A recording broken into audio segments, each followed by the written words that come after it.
un negro tan simpático como este conquista. Y había muchos cafés y cerca de la universidad había uno y nos íbamos a tomar cafés y crepes de queso, a mí me gustaba. Entonces con eso y a ella le gustaba bastante, entonces con eso la conquisté. Yo le eché el ojo a esa porque ella como era uzbeca y era más tranquilita y más diferente a las otras, entonces esta es. Yo me conseguí un colombiano Chocó que tenía mucha relación con las discotecas, entonces yo, hermano, acá se puede ser gobernador, lo que sea, no tiene que ser usted, yo lo ofrezco a usted, aquí puede trabajar de bouncer ahí, de la seguridad, para que la gente pague, esté pendiente de eso y se gane una plata.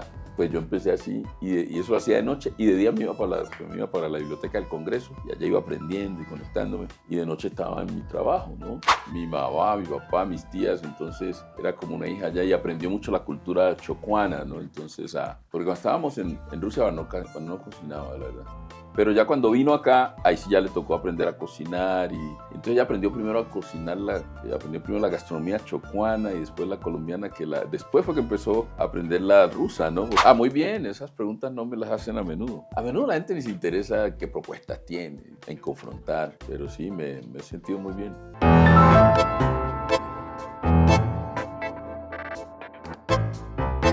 Luis Gilberto Murillo Urrutia, Sí es. chocuano, Sí es. exgobernador, Así es. exministro de Ambiente, exministro de Relaciones Exteriores, Así es. embajadores de Colombia en Estados Unidos. Bienvenido a este capítulo 21 de Más que Político, Ser Humano, un espacio de portal de opinión que quiere que los colombianos conozcan al ser humano detrás del candidato, en este caso, del candidato a la presidencia de la República. Bienvenido. Gracias, Yoko. Gracias por la invitación a Portal de Opinión.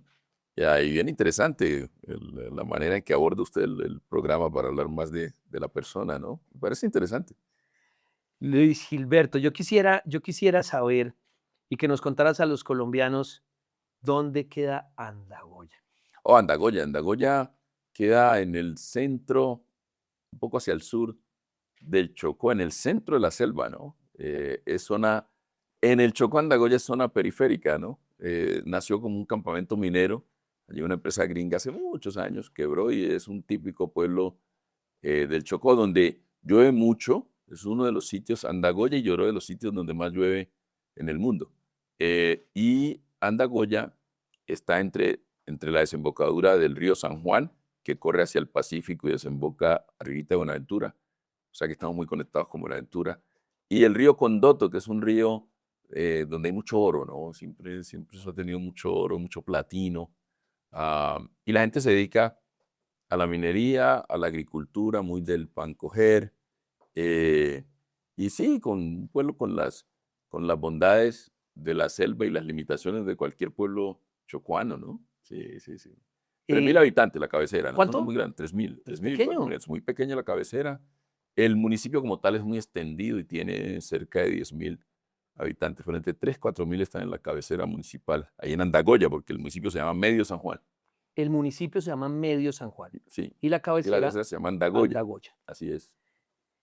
Ahorita vamos a volver a Andagoya, pero antes de eso yo quiero, hay una parte que me pareció muy, muy bonita de la experiencia de la vida de Luis Gilberto Murillo y es, yo quiero saber cómo fue ese salto de pasar de temperaturas selváticas, yo creo que de 32, 35, Sí, 28, son altísimas y húmedas. a pasar Húmedo. a temperaturas bajo cero en la Ah, antigua Unión Soviética. ¿Cómo fue esa vaina? uno cuando está joven. No, yo salí como a los 16, 17 años, porque me gané una beca allá y salí de Andagoya de una vez a Moscú y a Bakú. Pero al principio es curiosidad, ¿no? Eso sí, le impresiona a uno. Y el primer invierno es difícil, pero ya después uno se adapta y ya empieza a disfrutar el invierno, ¿no? Ya empiezan a gustarle las estaciones también, ¿no? Dice, no, todo el tiempo el mismo clima no es como tan bueno, y que eso es bueno, es bueno que esté cambiando. Y aprende uno, obviamente, los deportes de invierno, a esquiar, a jugar fútbol sobre la nieve con los búlgaros, que les encanta jugar fútbol sobre la nieve más que a los rusos. Allá conocí en esa época, pues estamos hablando de los 80, allá conocí los primeros estadios sintéticos porque eran cerrados, porque era tan frío, pues los estadios eran cerrados. Entonces ahí hacíamos deporte. Un mundo muy distinto, ¿no? La comida muy distinta, todo muy distinto.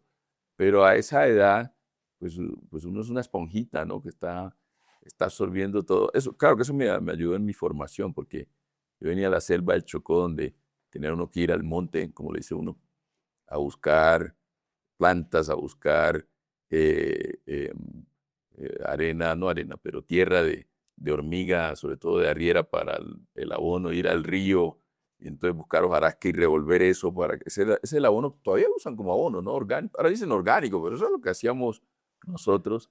Y entonces uno sea de ese ambiente a un ambiente urbano es muy distinto, pero se va uno formando. A esa edad yo creo que es bueno que la gente explore el mundo, ¿no? Entonces, estás en Andagoya, te ganas una beca, Sí. o sea, por el ICFES, ¿cómo fue ese capítulo? Ibas a Rusia, llegas, es básicamente por una beca para estudiar ingeniería, entiendo. Sí, yo fui a estudiar ingeniería. Bueno, a Rusia, yo saqué el mejor IFES del Chocó, Sí. en Andagoya, pero porque me preparé, yo sí me cuento esta historia, una tía me mandó un libro de Cali, mi tía era maestra en Cali, me dijo, estudio, que te van a necesitar esto para el IFES porque es un examen muy importante y además no es solo el conocimiento, sino la técnica. Y a mí me gusta estudiar, entonces curiosé ese libro y aprendí las técnicas y presenté un buen examen. Entonces la gente del ICETEX, una señora del ICETEX de Quibdó llegó hasta allá y me dijo, oiga, pues yo no sabía de becas ni nada. Me dijo, oiga, usted puede presentarse una beca, ¿no? Y yo no lo tomé en serio y me dijo, no, preséntese. Y presenté los papeles. Yo ya iba en esa época, el curso que tenía un joven de allá, como yo era, irse a la Universidad Tecnológica del Chocó, que no tenía ni sede, enseñaba en unos colegios de madera. Y ahí solo había carrera, licenciatura, o sea, solo ciencias de la educación. Entonces, usted se volvía maestro, Ujú. 4 años. Entonces, y dependiendo de lo que quería estudiar, más adelante, entonces escogía la licenciatura. Yo escogí licenciatura en matemática y física, empecé el primer semestre. Porque después usted se iba a la ciudad, a Cali, a Medellín, a Bogotá, en fin, y usted se empleaba como maestro y ahí sí estudiaba la carrera que quería de noche. Ya. Entonces yo sabía que me iba a gastar 8 años en eso, pero cuando llegó la beca era, bueno, o sigo ese curso o me voy a estudiar y de una vez hago lo que quiero, que es una ingeniería. Entonces tenía entre ingeniería sanitaria e ingeniería de minas, las dos eran muy importantes para el Chocó.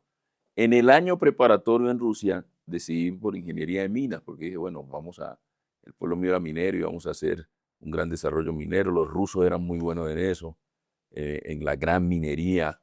Entonces, ahí pasé a Moscú a estudiar minería en el Instituto de Prospección Geológica y Minas de Moscú. Y ahí hice la carrera, la maestría, entré a un doctorado, pero no pude terminar el doctorado.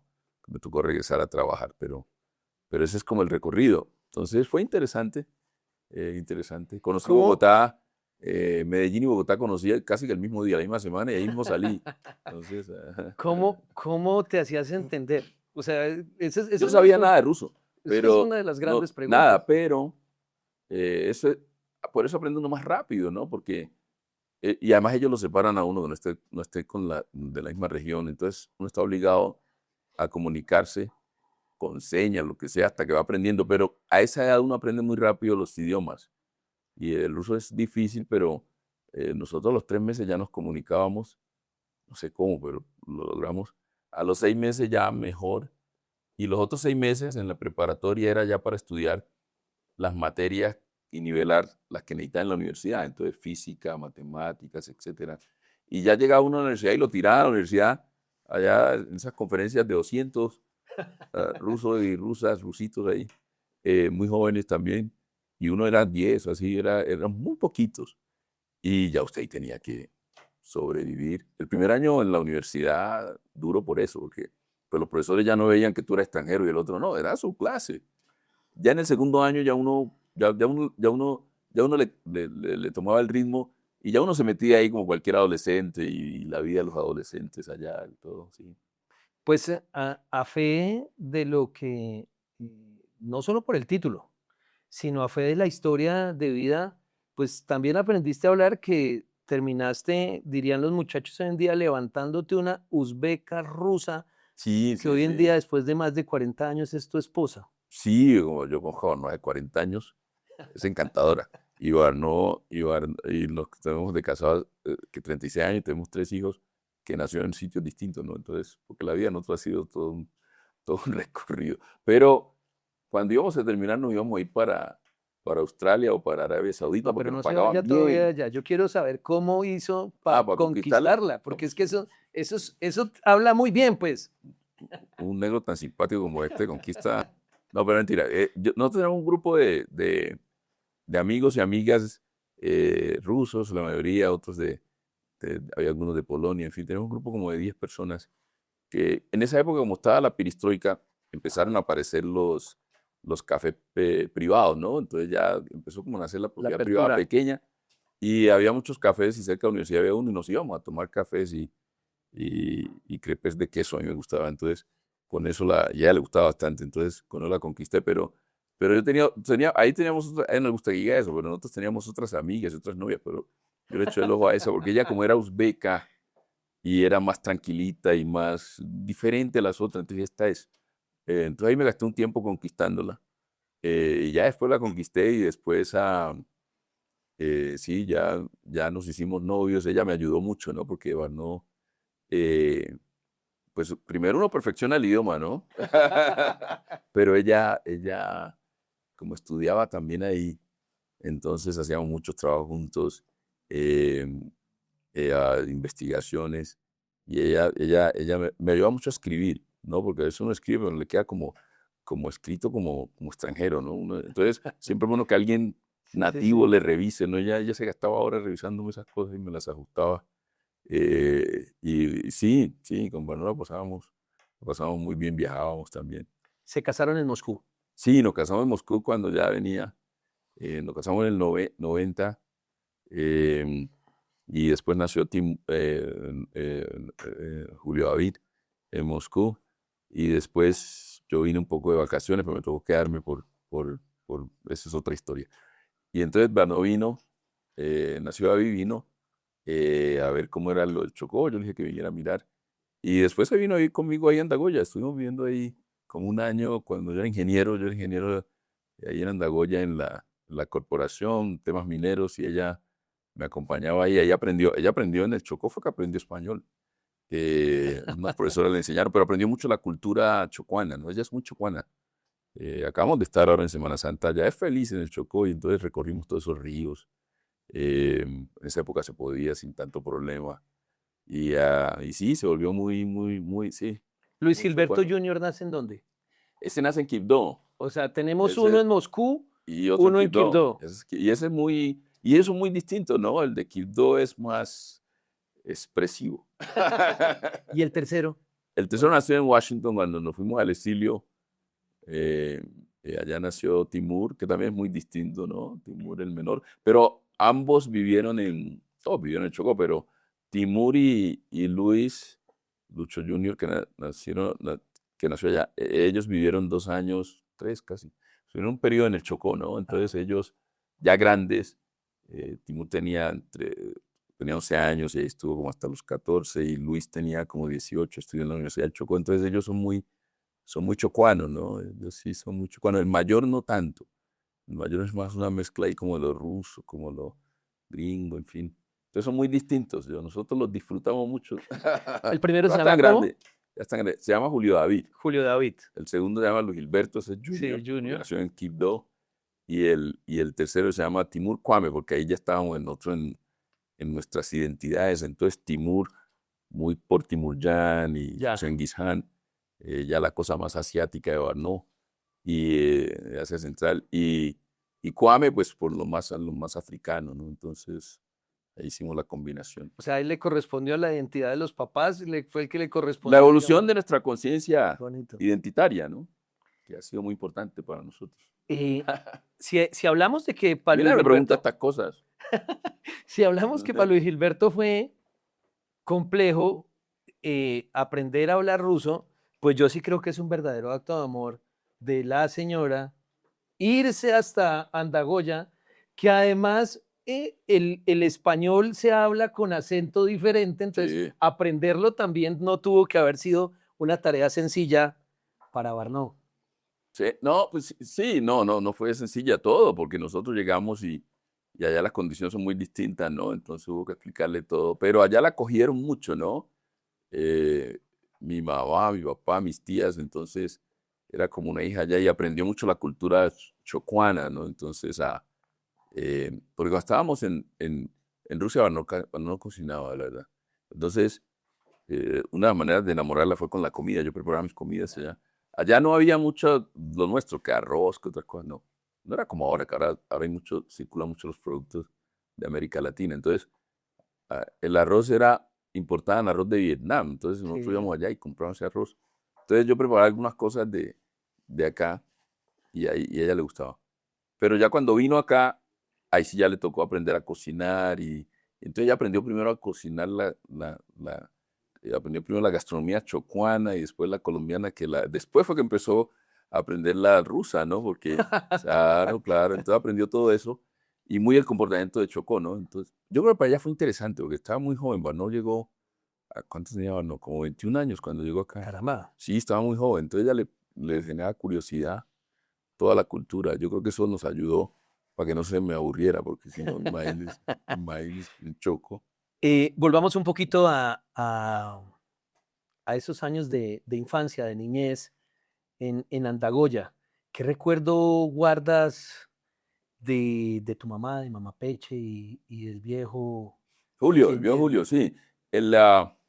Pues mi papá, como era en la infancia, él estaba trabajando en esa compañía minera, entonces salía muy temprano, se levantaba muy temprano, salía como a las 6 y regresaba ya al final del día, que era soldador, Ujú. ¿no? Entonces era subir, nosotros le llevábamos, como era tan pequeño, nosotros le llevábamos el almuerzo en como unos portaviandas allí, todo el mundo le llevábamos el almuerzo al mediodía.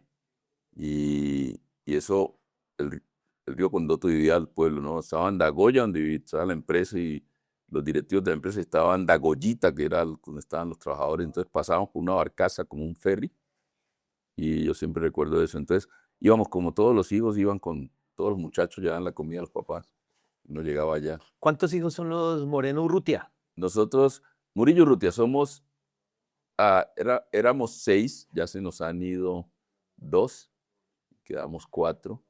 Era una familia, 6 en el Chocó era una familia pequeña, ¿no? Sí, Porque allá eran de 18, 20. carajo. Sí, una familia mediana era de 12 más o menos. Y Ujú. 6 ya era pequeña la familia. Eh, Todavía son familias grandes. Yo estaba escuchando algunos análisis de que en Colombia ha disminuido mucho la tasa de natalidad. Sí, sí, sí. Pues en el Pacífico todavía no. Entonces, Ya siguen soportándola. que no se alarme, lo que necesitamos es más intercambio, porque sí tenemos cómo seguir aportando al país. Pero eran familias así. Nosotros, ese es un recuerdo. El otro es que de los trabajadores, en fin, mi papá era líder sindical, entonces todos esos temas. Y el otro recuerdo también es bueno, la escuela siempre uno recuerda y los equipos de fútbol, porque para los niños habían equipos de fútbol. Había un señor allá, ya se murió el profesor Jiménez, que ese señor se dedicaba a entrenar a los niños y todo, y le dedicaba tiempo y se levantaba temprano y los fines de semana, y al señor nadie le pagaba nada. Eso era eso era una institución en el pueblo, pero yo creo que todavía hay mucha gente así que deberían tener como algún apoyo, ¿no? Porque él no tenía ninguno, pero era como el eje central para que los niños estuvieran tranquilos y desarrollaran su liderazgo a través del deporte, ¿no? Eso lo recuerdo mucho. El río también, sanar el río, eso siempre es bueno. O ir al monte a buscar, ir al monte, pues de todas maneras, eso siempre recuerdo. Recuerdo mi abuela me iba con Doto, cuando Doto queda cerca. Mi abuela tenía una mina y me iba con mi abuela a la mina a minear un rato con mi abuela.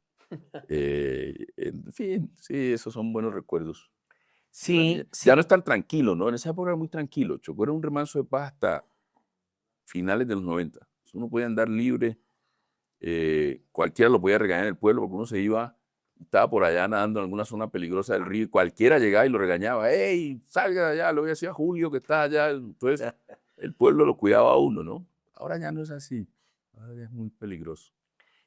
Quería tocarte ese tema en particular y es que nosotros en Colombia tenemos lugares maravillosos. O sea, utilizar la palabra maravillosa no es una exageración. No, no, Tenemos no. lugares pero que lastimosamente la realidad de la seguridad pública en nuestro país hacen que sean casi que inhabitables o Sí. invisitables.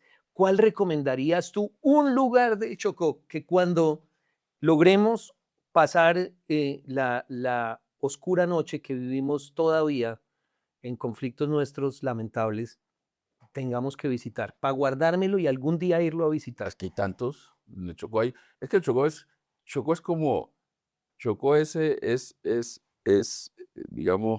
digamos, esa Colombia como Colombia es al mundo por los dos mares, por todo, ¿no?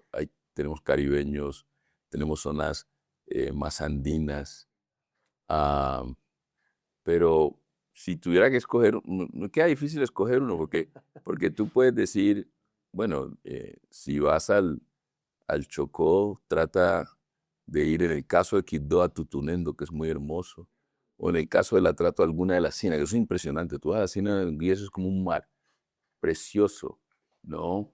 Riquísimo. O si vas al sur del departamento y te vas a las playas de las zonas fronterizas con Buenaventura, toda la costa pacífica chocuana, no solo Nuquí, sino todo ese andén es hermosísimo, en el litoral de San Juan es hermoso, esas playas son hermosísimas.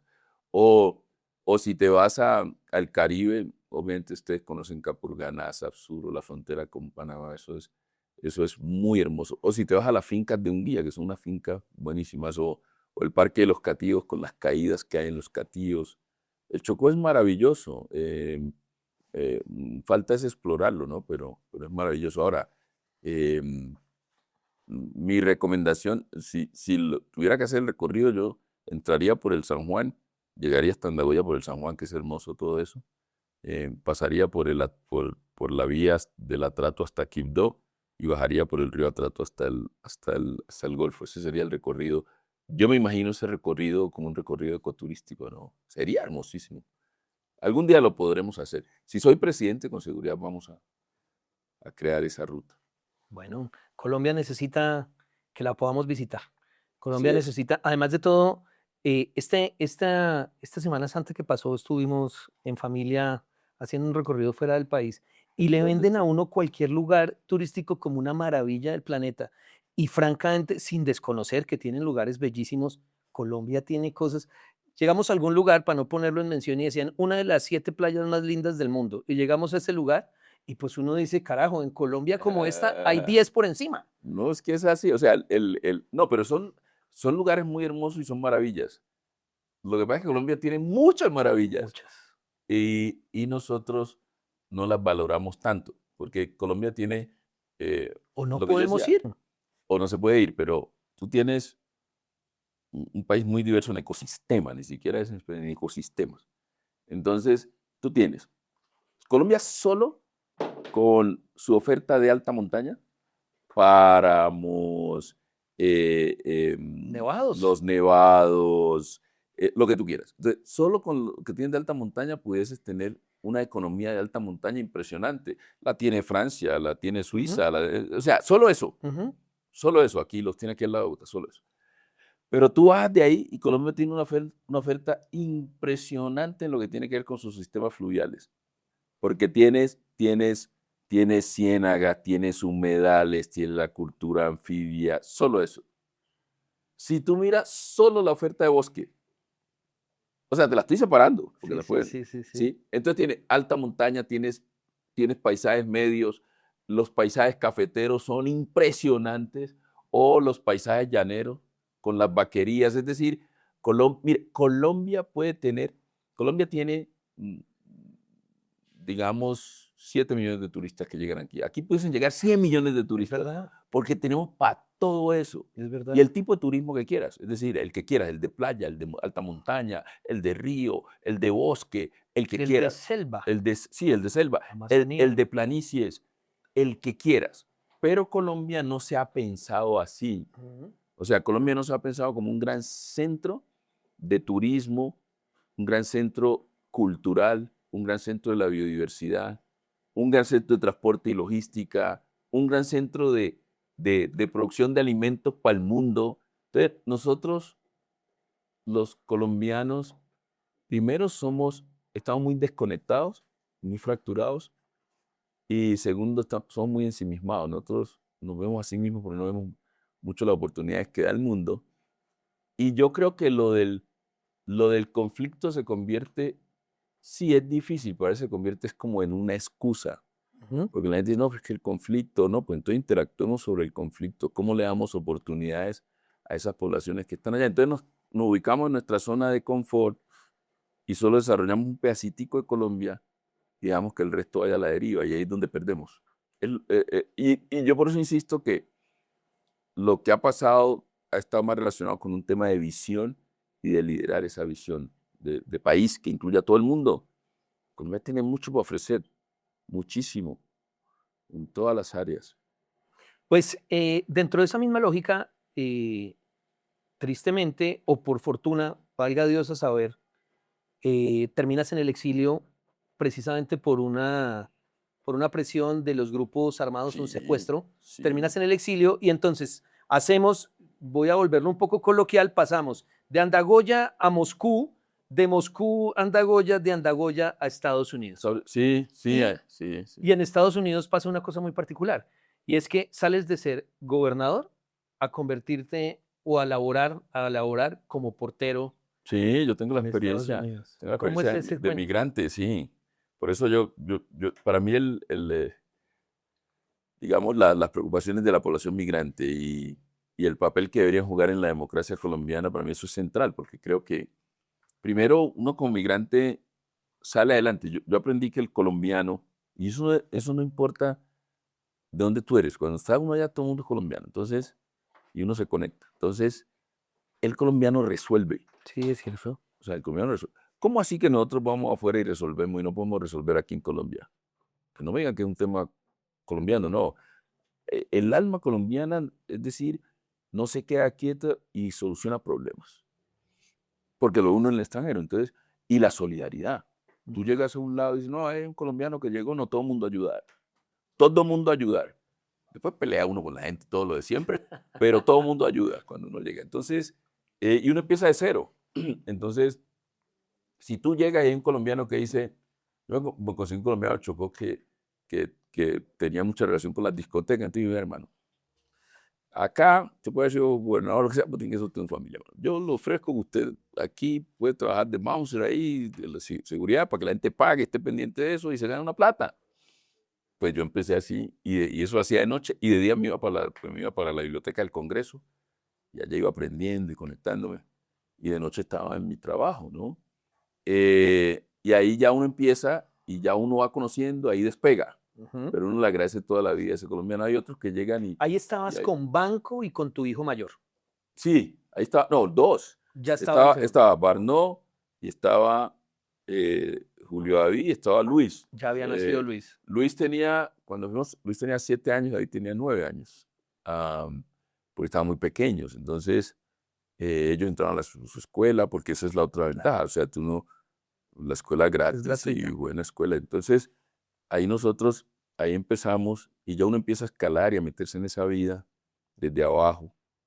Y uno puede llegar a lo más alto que no necesitas, tú no necesitas, que eso es lo que yo digo, en Colombia no puede ser, el talento tiene que derrotar al privilegio, porque allá tú no necesitas esas conexiones para salir adelante. Tú vas demostrando y te vas metiendo y vas escalando, así sea extranjero, ¿no? Porque hay mucha apertura. Y empecé ahí, por ejemplo, si tú llegas y hay un colombiano que tiene una empresa constructora, le dice, hermano, vea, usted no sabe hacer nada, pero al menos venga aquí y por algo y yo le ayudo. Entonces la gente se ayuda así y va saliendo, la gente va saliendo adelante, ¿no? Gente muy trabajadora, que es lo mismo aquí, pero aquí no le damos oportunidad al esfuerzo y al talento, sino a los contactos, al privilegio. Aquí hay gente que abre puertas con el bendito apellido y la cédula. Eso no es justo, ¿no? Eso es lo que hay que cambiar en este país. Entonces allá sí, entonces empezamos así. Después yo ya fui buscando, me fui ganando concursos. Le tocó a uno estudiar. Yo me metí a la Universidad de Maryland porque, bueno, necesito actualizar mis cualificaciones para poder operar en esto, ¿no? Y desde cosas básicas hasta nuevas herramientas de política pública, en fin. Acá tenemos muy pocas posibilidades de que la gente se reentrene. Entonces yo lo que hice fue reentrenarme para entrar en ese mercado laboral porque yo quería hacer política pública y me metí en Maryland, cogí unos cursos ahí que son específicos para el que quiere reentrenar. O sea, tú no tienes que estudiar una carrera y dices, usted, no, mire, aquí está esta oferta para reentrenarse. Y la mayoría es gratuito. Como yo vivía en Maryland, la Universidad de Maryland nos da eso gratuito. Y, y me reentrené y ya empecé a concursar en ese mundo. Y de ahí ya me empleé también para conocer el mundo. Entonces yo ahí ya cuando empecé a trabajar en cabildeo y todas esas cosas, ya entonces recorría el mundo. Entonces conocí todo el mundo desde ahí. Y siempre pensando en Colombia. Pero es una experiencia bonita porque mira, la diáspora colombiana, pues que la Colombia extendida, uno no pierde su... eh, hoy le transfiere al país cerca de 14.000 millones de dólares. Ese ingreso de divisas en algunas oportunidades superior al del sector mineroenergético, al del café, pero no tienen voz aquí. Tienen un congresista ahí o dos, no sé, de la, del, por las instituciones, Representantes por el exterior. por el exterior, cuando deberían tener Senado. Tiene una voz fuerte. No es lo mismo ser migrante en Estados Unidos que ser migrante en Brasil o en Europa, en España. Entonces debería tener más representación y más voz.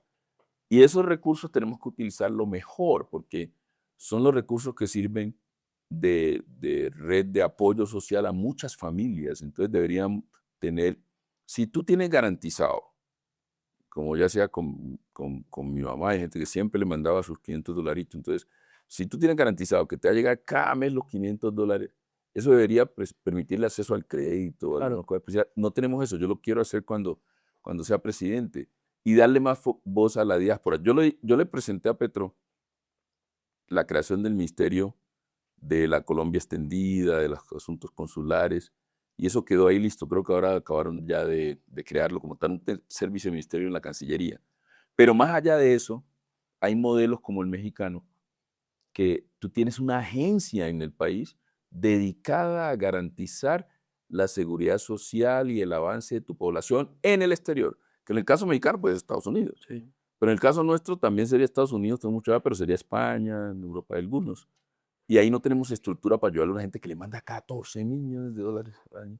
Eso hay que trabajarlo. Entonces, yo tengo esa experiencia migrante y yo me siento muy orgulloso de que por cosas de la vida y pasando trabajo tuve esa experiencia, porque a veces acá no se valora. Y entendí que no hay nada imposible para los colombianos. Hay una cosa que me llamó mucho la atención y es que cuando te preguntamos cuál era tu canción con la que te gustaría que te identificaran o con la que te identificas, es Mi pueblo natal de Nietzsche.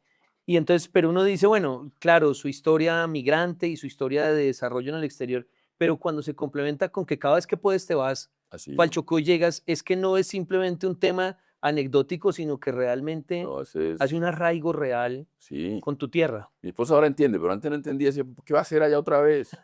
Si nada ha cambiado, o va a tener otros problemas. Pero es que eso lo jala uno. Colombia lo jala uno. Todo Colombia, pero el pueblo natal de uno siempre lo jala. Uno quisiera hacer más. Eh, esa canción me jala. La otra que me jala mucho es Volver del grupo Galé. O también Alexis tiene unas canciones muy buenas que lo hacen. Eso le da vida a uno cuando está afuera, ¿no? ¿Eres Alexis buen Lozano. bailarín o no? No, no, hombre, claro que en promedio, pues si tú comparas con el promedio, yo creo que estoy en el promedio, pero en el Chocó no, en el Chocó es mal bailarín. Por eso, yo no jugaba bien ni fútbol, ni basquetbol, ni voleibol, que eran los que allá. Entonces, cuando no es así, usted tiene que dedicarse a estudiar El intelecto. para poder tener un chancecito de conseguir la novia y todo eso. Tiene cómo conseguirla. Y allá, porque allá la gente juega muy bien los deportes, es decir, fútbol, la gente juega muy bien, la gente baila muy bien, ¿no? Tienen ritmo, tienen sabor. Yo tengo más que el promedio de los candidatos, ¿no? Más que el promedio de los candidatos. Y hay que meterle sabor a la Casa de Nariño. Yo creo que hay que llevarle alegría a eso. A nosotros lo que nos mantiene vivo es la alegría. Sí, es La cierto. verdad, nosotros Es no cierto, es cierto. dejamos que, en medio de las dificultades siempre estamos contentos. Sí, es verdad. Disfrutamos. Bueno, yo necesito que nos expliques a los rolitos como yo y en general a los colombianos qué es un arroz clavado y una sopa de queso. Eso es bueno. La culinaria chucuana. Ah, yo acabé, o sea, primero, arroz clavado también le dicen arroz chuzado, que es muy de mi región del San Juan, que es un arroz que usted cocina y queda un poquito sequito y le pone, antes de que se cocine todo el arroz, le pone unos pedazos, trozos de queso costeño, queso Saladito. salado, saladito, pero usted tiene que quitarle la sal y todo eso, no le puede echar mucha sal al arroz. Y entonces eso queda ahí y queda con un sabor delicioso, delicioso. Y sabe que cuando uno conecta las culturas, nosotros nos encontramos en Washington con un arroz que es el arroz salvadoreño, que es parecido, pero no igual, pero porque allá el queso es como más derretido y el de nosotros quedan los tronquitos. Ese es el arroz clavado, arroz chuzado, arroz con queso. Eh, Ese se puede hacer con longaniza también. Ajá. Entonces tú le pones a eso y además le pones longaniza y te queda arroz con longaniza y queso. Ahora que estuve en Quibdó. Se me hizo agua en la boca, para decirle No, tienes francamente. que ir a probar esa gastronomía chocuana, es buenísima. Entonces, ese es uno. Ahora, la sopa de queso es como la de mute, ¿no? Es mute, mote. La mote. Mote, sí, mote. Esa es parecida. Y es igual el queso costeño y lo haces como un consomé. No consomé porque le puedes echar ñame, le puedes echar papa, le puedes echar yuca. Poca yuca, la verdad, pero esa es la que se hace allá, pues con cebolla, en fin, es una sopa bien deliciosa también. Esas va con arroz y con plátano asado. eh, y ese es otro plato allá bien exquisito. Eh, bueno, y los otros, el Chocó tiene una gastronomía muy buena. Tiene que ir. Tiene que invitarnos. No, el país tiene que conocer esa gastronomía chocuana. Em, Cuando llegan esos momentos difíciles, Luis Gilberto Murillo, ¿a quién o a qué se aferra? Bueno, yo soy primero yo soy una persona de fe, ¿no? Muy creyente. Entonces, a mí me gusta la oración. eh, que algunos creen que porque pues, que estuve en Rusia, entonces no sé, no, yo soy muy creyente. Estuvo en Eh, Rusia, tuvo nacionalidad americana, que yo creo que sí, es un sueño de mucha gente en sí, particular, y renunció a la nacionalidad americana. me Pero tocó, no lo quiero sacar de la pregunta, pero no, sí, me tocó renunciar a eso, otro lío familiar, pero esos son líos familiares. Pero sí, a mí me gusta, yo le pongo mucha fe a las cosas, entonces eso me sirve mucho. Y lo otro, yo soy una persona muy también de familia, entonces yo me apoyo mucho en mi familia y me gusta también ir a recargar al Chocó, ¿no? Voy a Chocó, voy a Nagoya, voy a Quibdó, a Ismina, toda esa zona y eso me recarga energía porque allá como es tan horizontal el Chocó, tú llegas y eso no es, tú puedes haber sido presidente de la República, cuando llegas allá, es Lucho, igualito. entonces llegó Lucho, el hijo de Julián, entonces te identificas por el hijo de quién o de qué familia, entonces allá eso de esas jerarquías de acá no operan. ¿No? Entonces llega uno, entonces es como uno vuelve a ser uno más de allá, ¿no? Entonces eso lo recarga a uno de energía, ¿no? Y eso ya es muy distinto también. Eso ya es muy distinto. Si pudieses regresar a tus 18 años, ¿qué consejo te darías? Ah, de pronto ser un poco más paciente, ¿no? Uno a esa edad es como es impaciente, cree que puede cambiar todo y todo lo puede cambiar rápido. Entonces, la paciencia, ¿no? Todo a su debido tiempo. Uno no identificaría a Luis Gilberto como un hombre impaciente, por el contrario, pero bueno, es un gran No, yo consejo. quería hacer muchas cosas al mismo tiempo. A veces alcanzaba a hacerlas. Y muy impaciente, quería hacer muchas cosas. Pero ya aprendí que no, la vida hay que llevarla suave. Con su avena, dirían los muchachos. Mm, con su avena. En tres palabras, ¿cómo se describe Luis Gilberto Murillo Urrutia? En tres palabras. Ah, focalizado, sí. Serio. Soy una persona que me gusta asumir las cosas con mucha seriedad. eh, y prudente. Es una persona. Por eso admiro mucho a José Padilla, porque le decían José Prudencio Padilla, porque era un tipo muy prudente, muy. Y yo creo que soy eso, y con el tiempo, ¿no? Era impaciente y ya me volví más paciente. Pues Luis Gilberto, estamos llegando aquí al final de esta conversación, de esta charla, para que los colombianos conozcan un poco más al candidato. ¿Cómo te sentiste aquí en Más que Político, ser humano de Portal de Opinión? Ah, muy bien, esas preguntas no me las hacen a menudo. A menudo, a menudo la gente ni se interesa que, sí, mucho en ese tipo de cosas, ¿no? La gente está más pendiente de qué propuestas tiene y todas esas cosas. En confrontar, pero sí, me he sentido muy bien. Pues para nosotros en Portal de Opinión es muy importante que los colombianos sepan quién está detrás del candidato. Las campañas son emocionales y buscan la confrontación y seguramente es muy importante que el colombiano entienda las diferencias de las propuestas entre un candidato y otro. Pero nosotros adicionalmente creemos que los países y que Colombia merece estar gobernado por buenos seres humanos. Y entender el ser humano que está detrás para nosotros es importante como medio de comunicación, como empresa y como colombianos comprometidos en que merecemos un mejor país, indiferente de los esfuerzos que Así hayan es. hecho todos los diferentes gobiernos. En este caso no queremos tomar partido, pero puntualmente sí consideramos que es importante que las personas conozcan quién está detrás Así y es. agradecemos tu tiempo de venir acá y abrir un poquito el corazón y contarle a los colombianos quién es Luis Gilberto Murillo. Muchas gracias, Yoko. Muy interesante. Y gracias por la oportunidad de dar a conocer esa otra parte de Luis Gilberto Murillo Urrutia. Bueno, aquí estuvo con nosotros, en Más que Político o Ser Humano, Luis Gilberto Murillo, un colombiano nacido en el Chocó que quiere en fórmula vicepresidencial con Luz María Zapata llegar a gobernar a Colombia, a dirigir los destinos de Colombia. Están invitados todos a ver este y los demás capítulos de Más que Político Ser Humano de Portal de Opinión. Mil gracias por tu Muchas tiempo. gracias, Yoko. Muchas gracias.